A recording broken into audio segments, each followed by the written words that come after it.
আসসালামু আলাইকুম।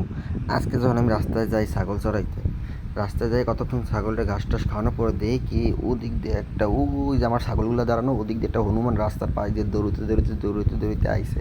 হনুমানরা দেখে আমার ছাগল করে তো অবাক, এটা কি খাওয়া দাওয়া থুইয়া ওই দেন তাকাই রইছে আমার ছাগলগুলা সব হনুমানের দিক তাকাই রইছে। ও মা আইসে কত সুন্দর আমার ছাগলের সামনে বইছে, জামাইবাবুর মতো বইছে। যাই হোক কতক্ষণ বসে টসে আবার দিল দৌড়।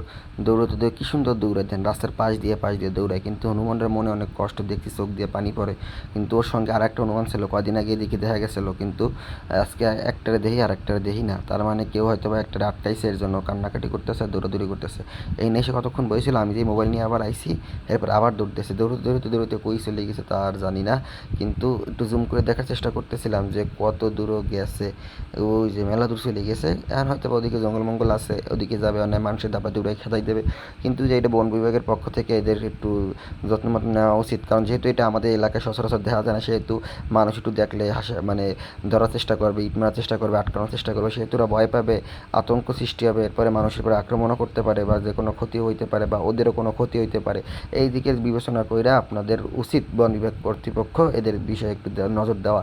যাই হোক আমার ছাগলের দিকে যাই, ওরা আতঙ্কে একেবারে ছিল যে কেডা আসলো, কোহান দিয়ে আসলো, চার পাও দিয়ে দৌড়ায়, আবার মানুষের মতো বসে, এরপরে আবার সেই দেহাটা আবার দিয়া খাওয়া শুরু করছে। আর আপনার তো এদের তো দেখাই নাই, এরা আমার নতুন সদস্য। এরা চারজন, মা একজন আর মাইয়া তিনজন, এই চারজনটা আবার নতুন সদস্য আনছি আমাদের ঘরে। এর মধ্যে সবথেকে ছোট্ট এটা কদিন আগে অ্যাক্সিডেন্ট করছিল। এর জন্য আমি রাস্তায় থাই, আল্লাহ আল্লাহ ছেড়ে দিলে যদি আবার গাড়ির তলে পড়ে, কিন্তু আল্লাহর রহমতে সেদিনকে অ্যাক্সিডেন্ট করার পরেও কিছু হয় না।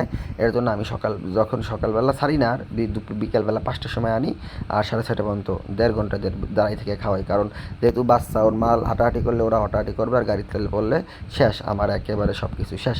এরপরে আমাকে রঙ্গিলা বানুর দেওয়া যায়, রঙ্গিলা বানুর তো সবাই চিনেন, রঙ্গিলা বানুর মা ধবলি, ওরে বাবা এগো কিছু যায় আসে না, কে খাইলো কে গেল কেডা আসলো এ দেখার কোনো দরকারই নেই, এগো মনে সুখেরা খাচ্ছে, ওরা হনুমানটা দেখলোই না।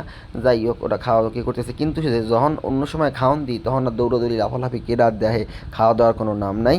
এরপরে ওর মা খাচ্ছে ওর ভিতরে ঢুকিয়া, ও খাচ্ছে এনে দাঁড়াইয়া, কিন্তু যে ওর একটা স্বভাব এত খারাপ, কালকে মার খেয়েছে জন্য, ওর যে জায়গা তুমি হিনে যেই পেঁচাইয়া এমন শিখ দেবে, মনে হচ্ছে কিরা 10-12 জন ধরে মারতে আছে, ভ্যা ভ্যা করে উঠবে, যাই দেখবো কি পেঁচে মেছে বসে রয়েছে। এবার যদি দেখাই যে এই পথে ঘরে যা, সব ছাগল ওই পথে ঘরে যাবে, কিন্তু ও ওই পথে যাবে না। যদি দুনিয়ায় অন্য কোনো রাস্তা থাকে পেঁচাই গোছাই হেঁদে যাবে, মানে সব নষ্ট নষ্ট কইরে ঘরে উঠবে, এরপরে ওর শান্তি। এর জন্য কাল দিয়েছি একটা কেনু, কিন্তু কেনু দেবে একটু ব্যথা পাইছে, ব্যথা পাওয়াতে আমার নিজে আবার সেবা করা লাগছে, আল্লাহর রহমতে কিছু হয় না, একটু ব্যথা পাইছে আর কি। কেন খাওয়া দাওয়া করতে আছে, আর মাও খাওয়া দাওয়া করতে আছে, কিন্তু তোর কানটা ধরে দেখলাম ওর কানে কি, কিন্তু কোনো জায়গায় গুতা মুতা খাইছে হতে পারে না, দেখি একটা ওদের গার ছাড়পোকা না কি কয় রে, আঠালি কয়, আঠালি, কিন্তু এতে রক্ত খায় অনেক। এর ওষুধ দিছি, ওষুধ দেওয়ার পরেও কিছু কিছু রয়ে গেছে। এটা রাস্তায় ফেলাই আবার একটু ডলাডলি দিলাম, কারণ এটা যদি আমি রাস্তায় ফেলাই আবার আমার ছাগলের গায়ে আবারই উঠবে, এর জন্য পাও দিয়ে আবার মাইরে ফেলাইলাম। এরপরে এবার দিয়ে আমাকে ওদিকে ওরা কী করে, পিসি পোলা পাইন্ডি, পিসিটির বয়স হয়তো বা 1-1.5 মাস, হয়তো বা সর্বোচ্চ 2 মাস, কারণ জাগো বাড়ি ছিল, এরা খাইতে দেয় নাই, কিছু করে নাই, এর জন্য এরকম আর একটু দেওয়া, আর একটু বলতো বয়সের তুলনায় একটু ছোটো আছে। কিন্তু আমাকে বাড়ি আইন আমি ক্রিমের ওষুধ খাওয়াইছি, লিভার টনিক খাওয়াইতে আসি, এবার ভিটামিন খাওয়ামু। এছাড়া ছোটোটা একটু পাতলা পায়খানা হয়েছে, এর জন্য ছোটোটা একটু পাতলা পায়খানা ওষুধ খাওয়ামু, তাহলে একদম ইনশাল্লাহ আল্লাহর রহমতে সুস্থ হয়ে যাবে। আর আপনারা দোয়া করবেন যে আমার এই 6টা ছাগল দিয়ে যেন আমি 600 ছাগল বানাইতে পারি, একটা ছাগলের খামার করতে পারি। আমার খামারটা যদি সুন্দর মতো হয়, আল্লাহর রাস্তায় এতিমখানায় আমি একটা খাসি দান করবো। আর সব থেকে বড় কথা হইলো, মানুষের শত্রু মানুষ, এদের একা ছাড়া যায় না, কারণ কয়দিন আগে আমাকে রাস্তা দিয়ে একটা ছাগল লই গেছে, দেশি ছাগল, হ্যাঁ মোটরসাইকেলে করে নিয়ে গেছে। এরপর আমার তো রাম ছাগল, দেশি ছাগল, এগুলো কিন্তু অরিজিনাল দেশি না, এগুলো হচ্ছে ক্রস, হরিয়ানা আর দেশির ক্রস। ওর মা হচ্ছে দেশি, আর বাপগুলো যে 3টা ছাগলের বাপ হচ্ছে হরিয়ানা। হরিয়ানা ছাগলও কিন্তু অনেক ভালো, অনেক দুধ দেয়, এরা আপনারা ভালো করেই জানেন।